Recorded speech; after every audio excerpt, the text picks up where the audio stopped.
Welcome to the 2024 Warblog game introduction. This video is aimed at giving you an introduction into the game, which you can see here. It's a series of online playable hex and counter games. This latest scenario is it's the Ukraine. It's the lesser known conflict in Africa. And you see, this is the Ukraine in Europe we're all familiar with, but this is the one in Africa, which is less familiar to most people. And it's a particular scenario that sort of relates to certain things, and you can play it just by sort of moving the counters around. Obviously, you can't move them here because we're not in play mode.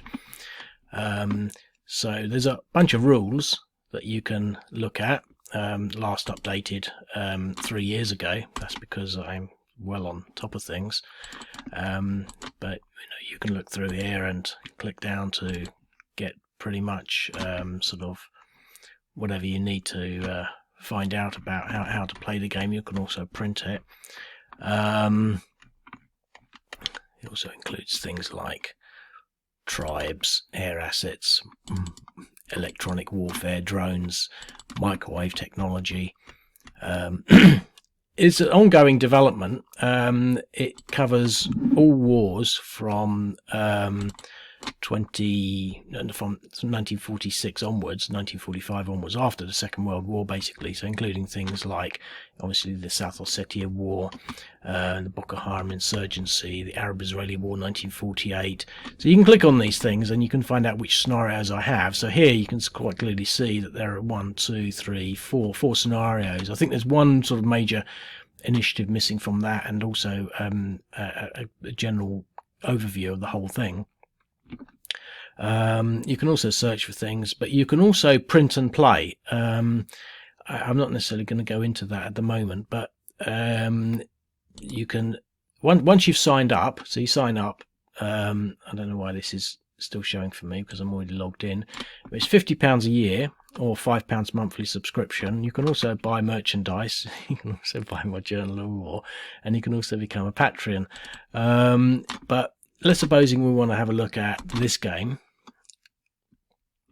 I'm logged in, so I've paid my fee. You log in, and then you click the play now, and as you can see, you get the game interface, and you can start sort of, it's the Russians' turn, so they can move counters along. So you might want to move this special forces unit to there.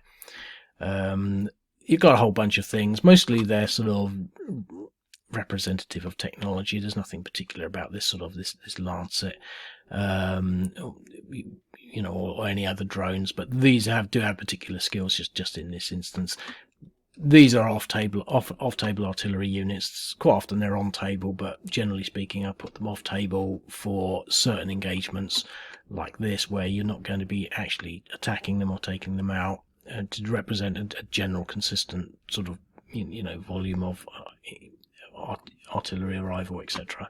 So you can, it's got minefields here, obstructions.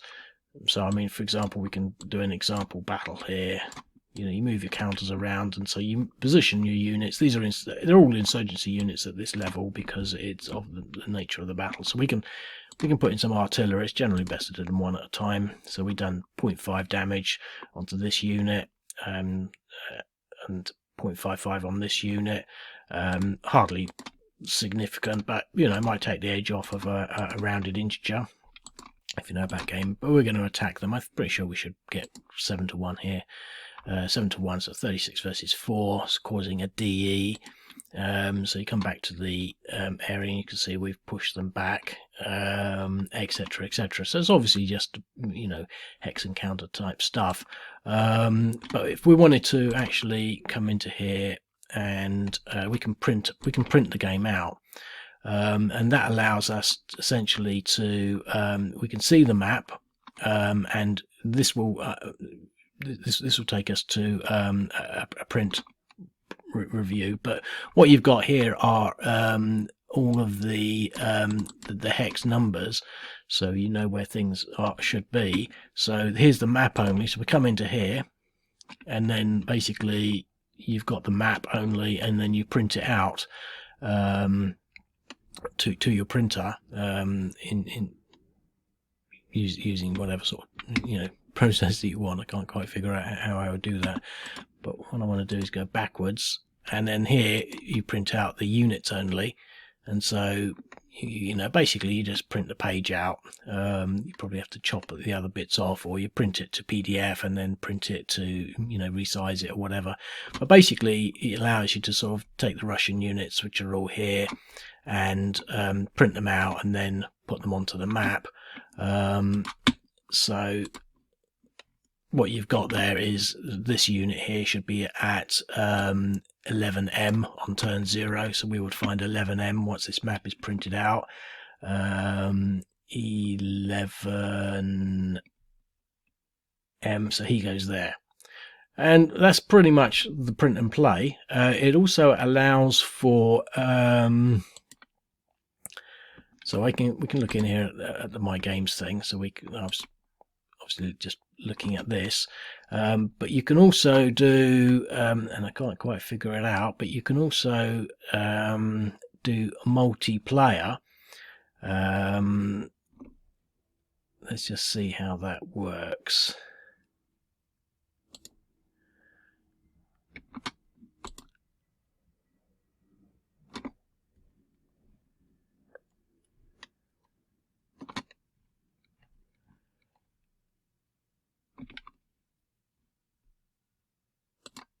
Maybe it's in the rules.